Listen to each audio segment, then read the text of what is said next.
Good morning everyone. Tara, samahan niyo ako at magluluto tayo ng pizza.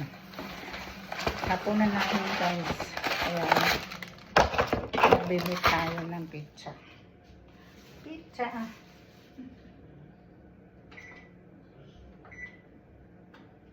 Magbibig tayo ng pizza.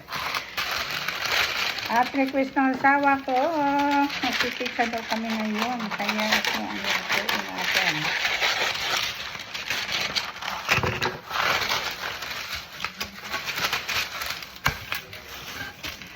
Easy cooking. Easy cooking ng pizza. Easy cooking tayo ngayon. At request ng darling ko. Dinag niya daw ay want pizza. Okay naman, not there. Hindi na ako naglabas ng frozen kanina. Kaya easy to get started. Ayan. Easy to get tayo ngayon. Ayan. Naka-ready na yung pizza. Naka-ready na siya guys, kaya yummy. Nakabili kami nakahapon yata yun.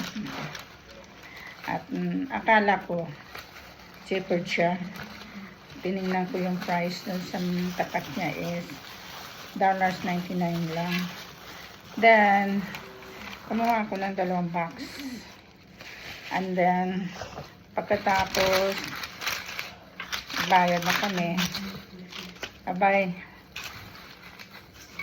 kita ko sa, bakit sabi ko ang laki ng binayaran namin. Ayan, guys. Kaya pala, $6.99. $6.99 pala. Okay.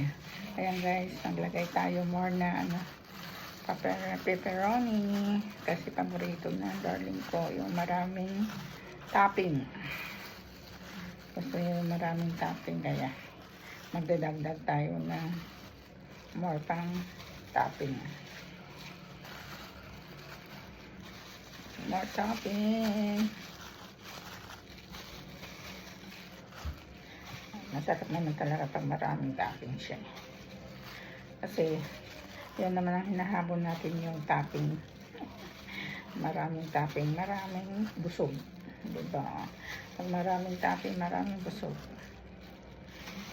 Okay. May natira pa. Tapos, more cheese.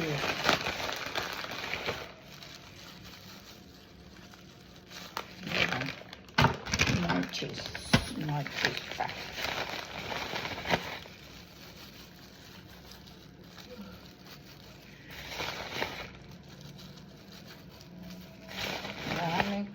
Daming sarap. Ito ang pinaka-easy to get na luto namin dito sa Amerika. Kasi mostly talaga ang paborito ng mga Amerikano is pizza, fried chicken, hamburger, yung mga ribs, barbecue, yun ang mostly talaga nilang gusto. Hindi ka guys sa Pilipino paborito natin lutuin is pritong isda, gulay, dinengdeng. Diba? Gulay, dinengdeng, nilaga, adobo. Dito hindi sila mahilig. Kaya ako pag nagluluto ako ng mga ganyan, ako lang kakain. Separate yung pagkain niya, separate naman yung luto ko, yung sa akin. Of course, gulay at saka rice ang sa akin. Mostly, mas gustuhin ko pa sardinas. At saka gulay, kamatis, ayan. Pero, minsan, kumakain pa rin din naman ako. Pagtamad ako magluto ng pagkain ko. At saka, tinapay yung pinaka-rice nila. At saka, potato, yung patatas. French fries, ayan. Lagi ako nagluluto ng French fries. Fried chicken yan, mostly. Yan ang lagi niyang kinakain, niluluto ko sa kanya, yung nire-ready ko pagkain niya. Almost dinner yun. Ayan guys, yung ating ano, at ito nakaready namin yung ating, ayan. Lagay na natin yan guys sa loob. Nakaready na rin. Ayan, nakaready na siya.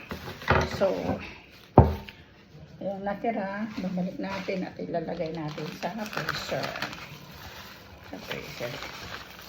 Kasi, gagamitin pa natin ito pag nagluto ulit tayo ng pizza. Okay, thank you for watching. Bye.